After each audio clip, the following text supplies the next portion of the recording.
Welcome to the Pennywise Financial Podcast. This is Constantine here at Monarch Wealth Management.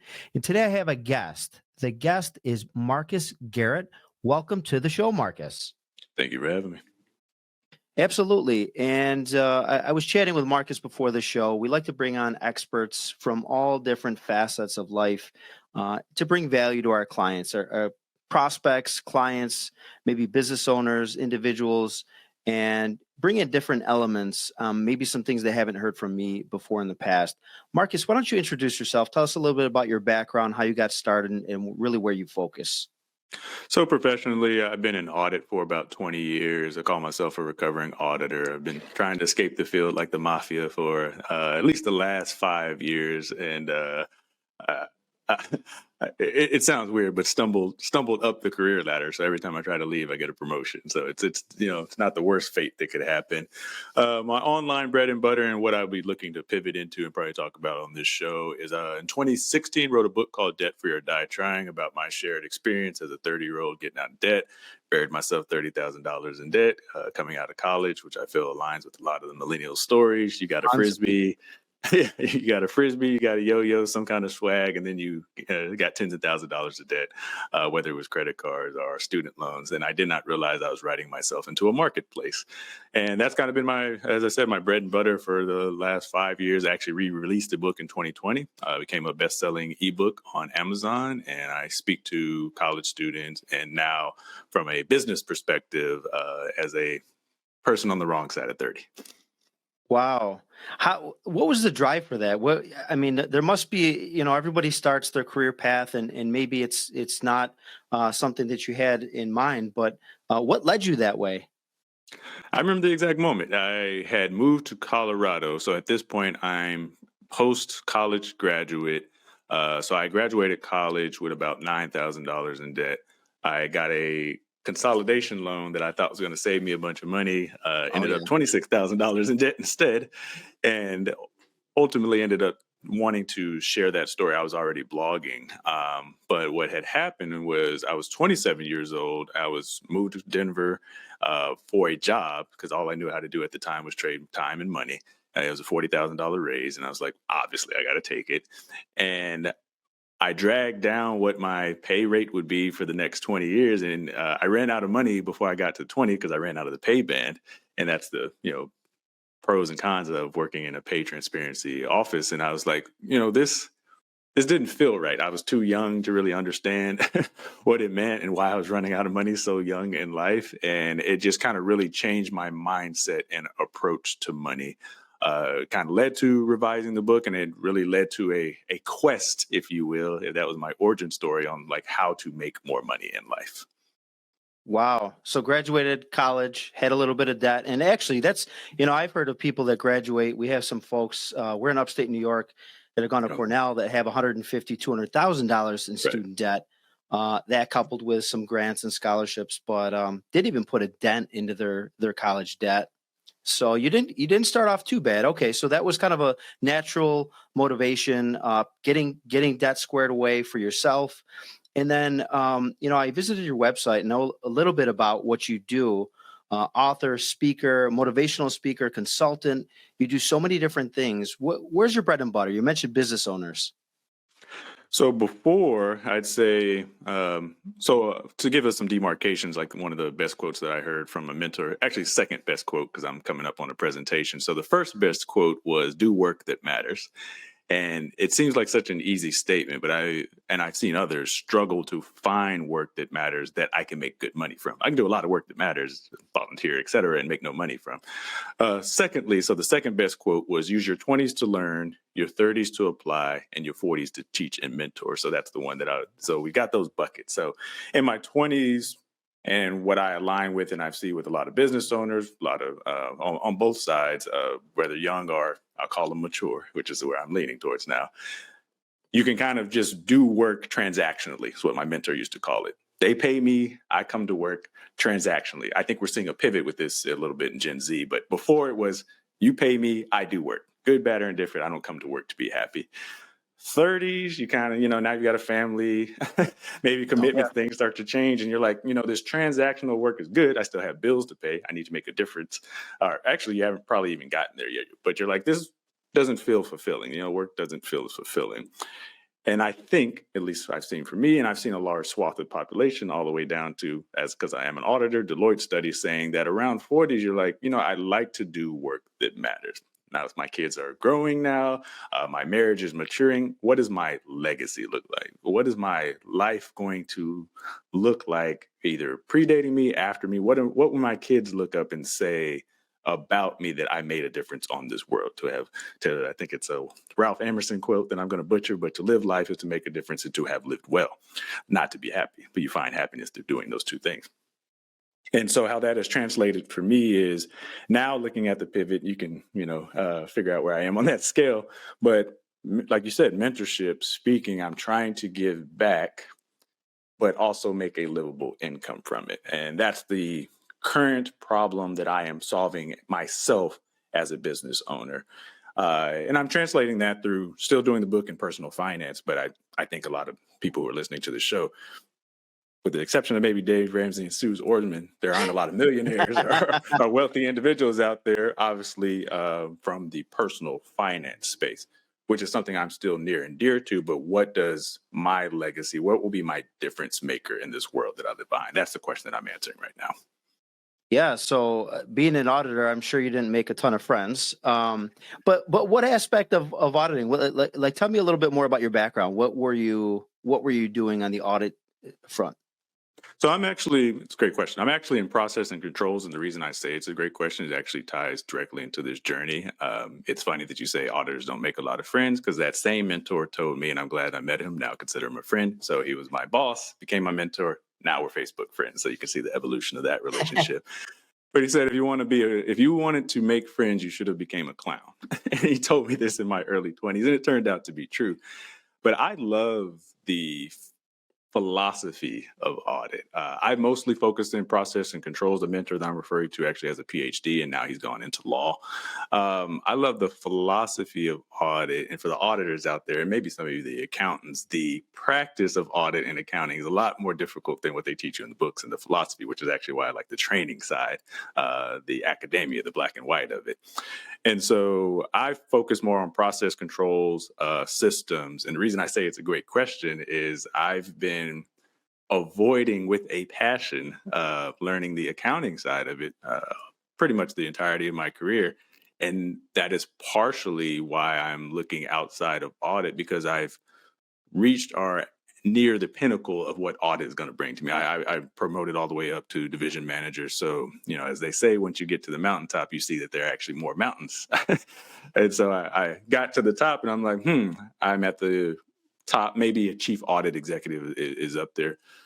But that same mentor, obviously a lot of insights he gave me, is look 2 rungs, career ladder steps ahead of you to determine, that's where your pathway is going to take you. Is that where you want to be?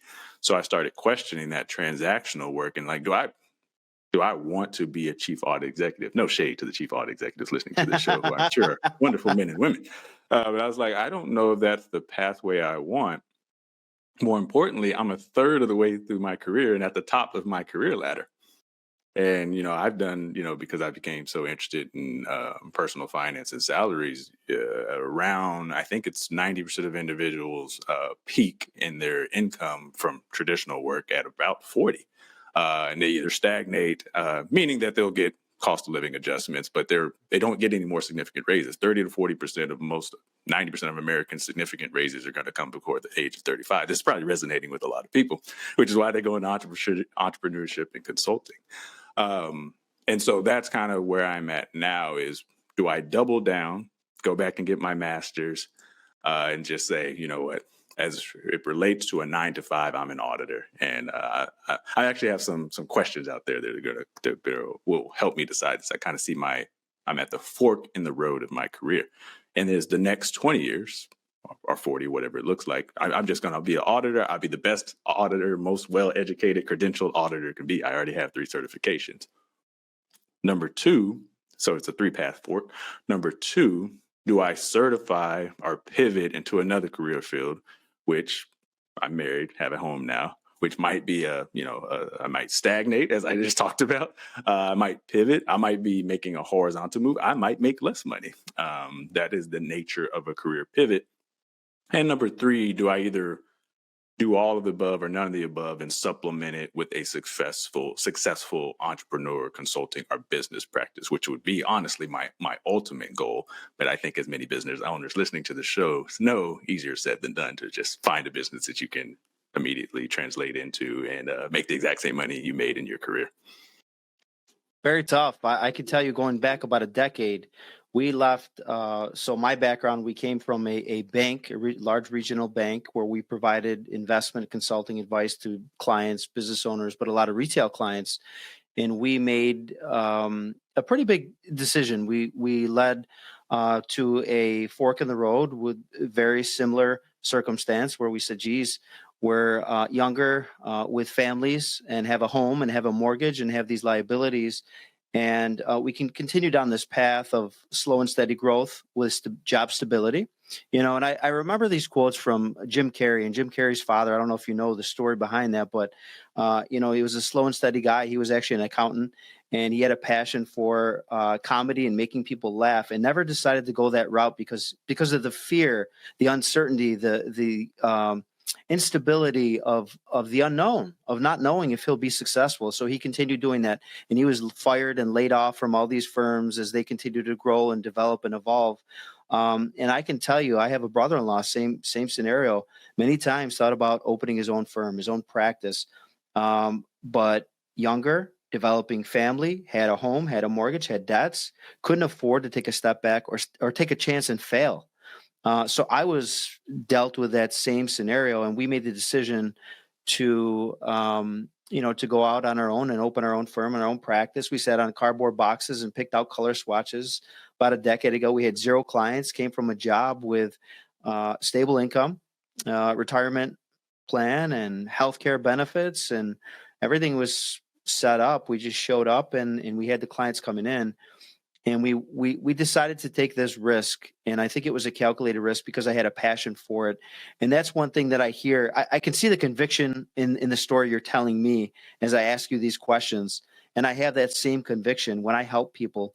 My son is 6 years old, and he understands that. He realized when I'm at home and I'm doing things to help a client, to prepare, to work in the office, to put in that extra time.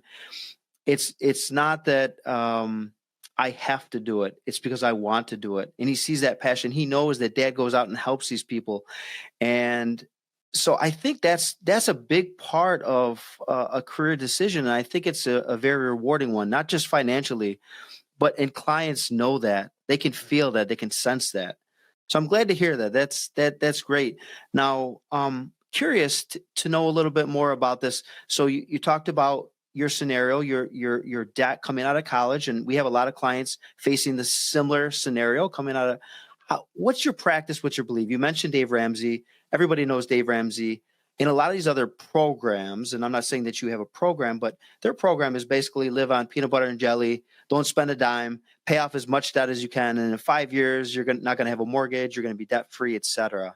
So maybe share some thoughts on that, and maybe some processes that you have in place that you're helping clients with. I do have a program, and I would say, just like myself, the program has matured. So, similar to what you said there. So, for those somehow who may not be familiar, Dave Ramsey pretty much practices the snowball pay all your low interest debt, your smallest debt, snowball until you pay off all your debt. There's also the avalanche method where you start with the highest debt, the highest interest rate, saves you the most money, but most people psychologically, emotionally cannot just pay down You're debt, even right. if it is going to save them more money. Absolutely. So those are those two. My system, the new revision, when I worked with a consultant to help me rewrite the book, we came up with an acronym. So it's DEBT is actually the acronym. It's define the plan, which you go to annualcreditreport.com, establish a plan. So most people don't have a system, which is actually why it goes in that order. Then you build a budget. So most people have a dream that they build a budget around, and they wonder why they don't get out of debt. And then T is to trust the process. Define, establish, build a budget, trust the process, debt free. That's my system. And I don't get involved in snowballs and avalanches, because my advice is always the best system is the system that works, and putting the personal in personal finance, which is why I like to do one-on-one coaching or coaching to many and determining a system that works for those individuals. I say and let me be very clear, because I actually had a guest come on the show. It's like, you hate Dave Ramsey? I was like, no, false. This is how rumors get started. What it is over time, the system worked. I mean, I paid off $30,000 in debt. Now, by your math and some of the New York people, they'd be like, well, that's 1/5 of my debt. But that being said, it did work. So I can't knock any system that works. But present day, 20-year more mature me would not follow that system. Actually, not even the system I follow to this day, or I probably wouldn't have this house because I wouldn't have taken on any debt. And it's more, what are my goals? And, tying back to your comment is calculated risk plus passion. This business is a calculated risk plus passion, because if I did it logically, I would have never launched it. Honestly, if I knew where I would be in hindsight, I'm 2 years in from a corporation, I probably wouldn't have done it at all. But it's been a great learning experience of growth for myself as an individual. And I'm grateful for that. And I'm becoming, I would say, better holistically because of this business. And the business is, so through podcasts, through the business, it's I haven't done my podcast in a while, so I might have forgotten my tagline, but something to the effect of helping individuals find ways to make more money through entertaining conversation with your favorite influencers and entrepreneurs. A little bit more polished if you listen to the podcast. And I do that through systems. And one that I identified that was actually recommended to me that I like the most is a key person of influence. I like to cite my sources for anyone who wants to read the book for themselves. A little bit older book, but it's a 5P system. I'm looking at my notes over here to the right. It's pitch, partnership, profile, product, publish. And he said, he was on Shark Tank and all that, but that was the key in his wisdom. If you had those 5 things checked off to a successful business, I think some of that's changed over time, specific to publishing and things like that. I'm not sure that you need that anymore. And I kind of narrowed it down to a 3P system. But I think holistically, regardless, Dave Ramsey, myself, 5Ps, you need a system. And I think most people have dreams. They have aspirations. Like you said, you sat down with your friend, you wrote down on a cardboard box, but you had a system in place for success.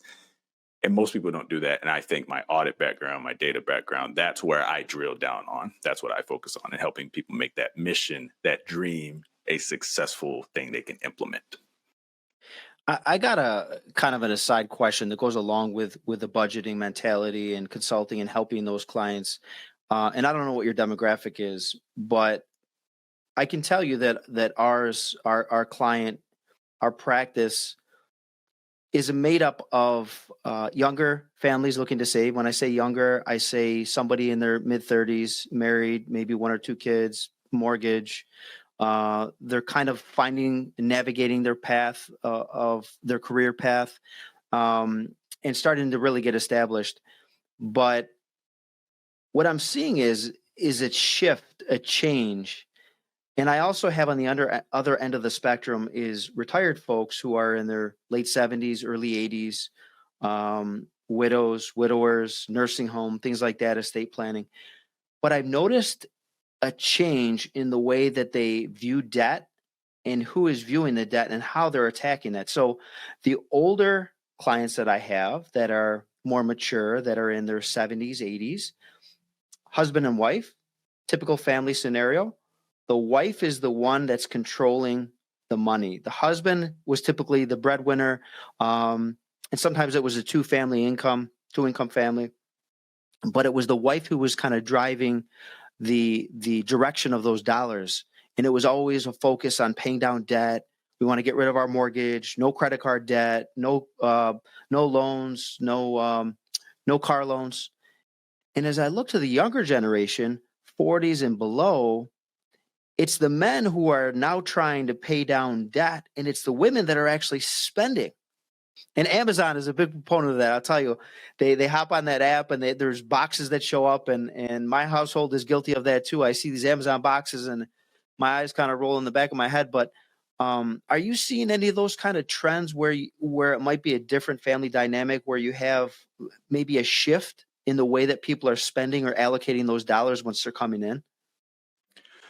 That's fascinating to me. So my demographics last time I polled was 27 to 34. On the podcast, it was 70% women. On the social media, is actually more of a 50-50 split, and probably the exact opposite on YouTube. And I'm still trying to figure out if that's a reflection of the YouTube demographic or something about my videos attracting a lot of men. Not that there's anything wrong with that. But I've kind of seen it more still at that same demarcation for 40, but I had it maybe incorrectly, but I had attributed to generational. And maybe it's because what I'm seeing on the other side is there's, it's right there in the numbers that less and less people under 40, men and women, they're either marrying later or they're not marrying at all. So I was kind of attributing it to generational shift, but it also could be family demographics.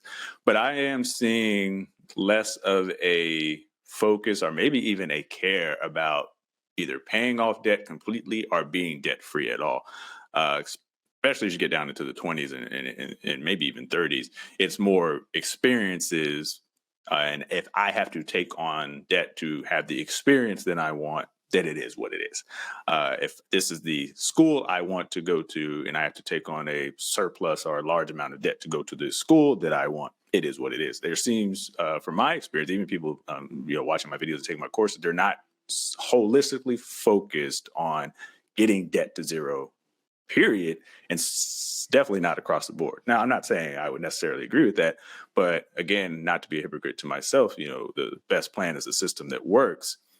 If they are well informed about what that means, how that impacts them, the interest that they'll pay on that, then I am at peace with that as clearly as they are. Now, I would say a lot of people haven't ran that analysis, and a lot of people are shocked by the numbers, which is why ignorance is bliss. But I am seeing that. I just attribute it to a different cause. And I would Yeah, have to conclude, and I'll end here, that I think it's because life is so expensive right now. I think a lot of people are kind of waving the white flag.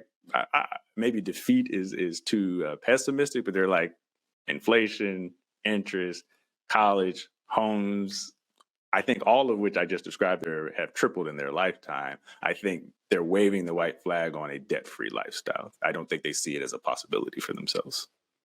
yeah, it's funny too. I don't think there's one way to really attack that, and it's the only way, and it's my system or your system or his system or I agree with that. And sometimes we do analysis on a client that may be looking to pay down a debt. And I've seen this happen in the last decade where you have rates that were at historical lows, 2, 3%. And if I were to throw a double, a triple payment at my mortgage versus taking that money, investing it, which route is better? Which path is better? And people are surprised when you look at that. And some people have surety, they have um, some type of resolution, comfort, I guess, in being debt free, even though it may make more financial sense to do something different. And I agree with you when you look at the different ways of paying down debt, becoming debt free, and maybe more financially responsible.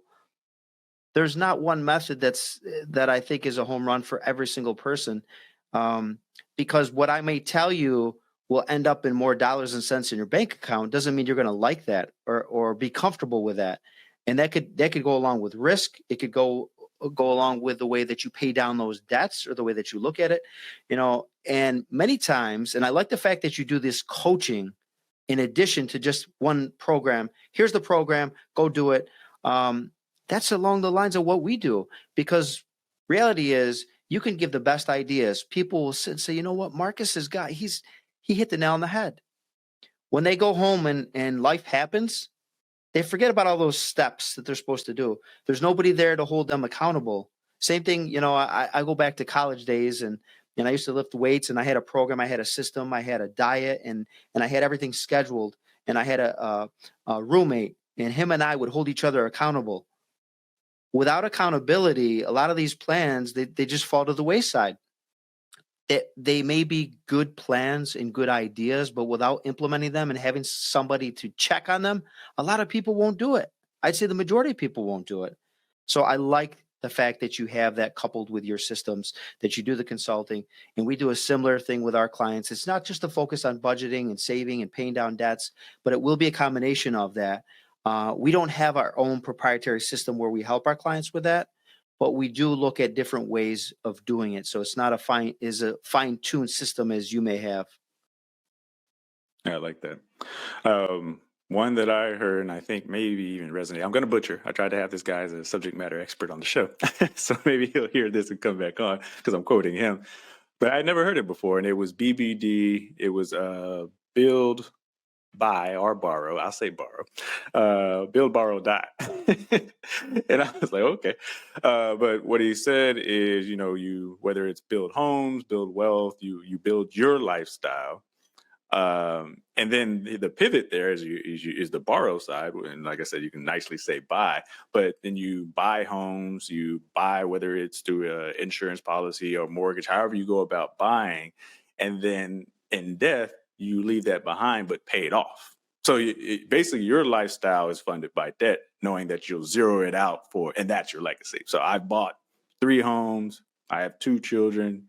Y'all can turn one of these into a rental property. Here are 2 homes, all paid off by this policy. And then whatever you do from there, good luck to you. But I've done my part. I've done my BBD. And I really like that middle B because, like you said, I feel like it's a very weird society because we're consumerists, but we're told to be debt free. The whole society is funded by debt and what we buy, like you said, with Amazon, yet we're taught to be debt free. And that was a surprising first for me to hear it articulated in that way. And as people hear, I like acronyms and I like systems. Yeah, I do as well. I like that. And I like the acronym that you used earlier, the D.E.B.T. And the E part, I want to come back to that because you mentioned something about that. And tell me again what the E stands for. So D is define the problem. I think there's 40% of people don't realize how much debt they have. And now I didn't have student loans. Seeing my wife's student loans, I understand how it can be so confusing. She told me there's like 12-step programs she has to go through.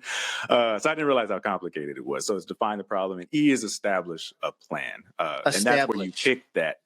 Whether you're going to follow Dave Ramsey's Snowball or Avalanche, I call it pay down, whatever, pay a set fee. I mean, my personal favorite is to get a debt calculator and actually put a system in place. I use bankrate.com because they have a million calculators. And, this is what I'm going to do. I remember when I wanted to get $30,000 in debt. First of all, I'm old enough that I went to Yahoo. I don't think Google was around. They took me to Bankrate and I printed out. I think I went to Kinko's, but I remember I had a PDF that said, make this amount of monthly payments each month and you will be debt free. I wanted to be debt free by 30 because I thought that was elderly at the time. It said you will be debt free if you pay this amount of money every month. And I didn't realize that was, first of all, it's not groundbreaking, but most people don't do that. They're just like, I want to be debt free by 30. And then they just let 5 years pass by. It's so true. You hear the same people, and I have clients like this as well. They come in, they have gripes about XYZ. You come up with a plan, you formulate it. They go about their day and their life as they did in the past 5-10 years and just continue to do the same thing, hoping for a different outcome, and it doesn't happen. So Marcus, I really, really appreciate all the time. And we kind of just scratched the surface on a little bit about what you do and what you provide to clients. How can clients find you if they want to learn more about your programs and how to get in touch with you? I'm actually now most active on Instagram and YouTube. And the reason for that is because they pay, which is a strategic, SEO, search engine optimization that I use. But you can find everything you need to know about me, as you mentioned, on my website at themarcusgarrett.com. That has my coaching, where I am on social media. And like I said, if you are a fan of YouTube or wherever you're listening to this on the podcast, you can find my show, Life After Debt, with the Marcus Garrett. I really enjoyed our conversation today. Thanks again for listening to the Pennywise Financial Podcast. Marcus, thanks again for coming on. Thanks for having me.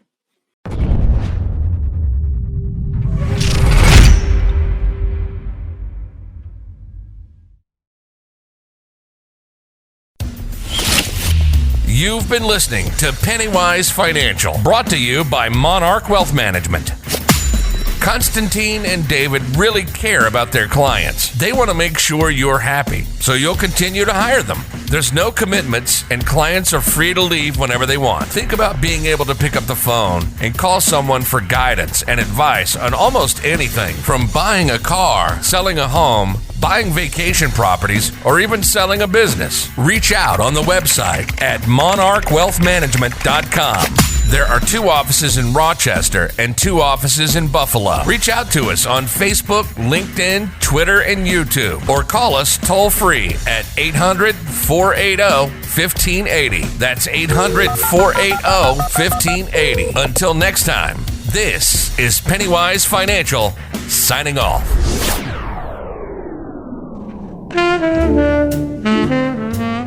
The opinions voiced in this program are for general information only and are not intended to provide specific advice or recommendations for any individual. To determine which investments may be appropriate for you, consult with your attorney, accountant, and financial advisor or tax advisor prior to investing. Securities are offered through LPL Financial, member FINRA, and SIPC.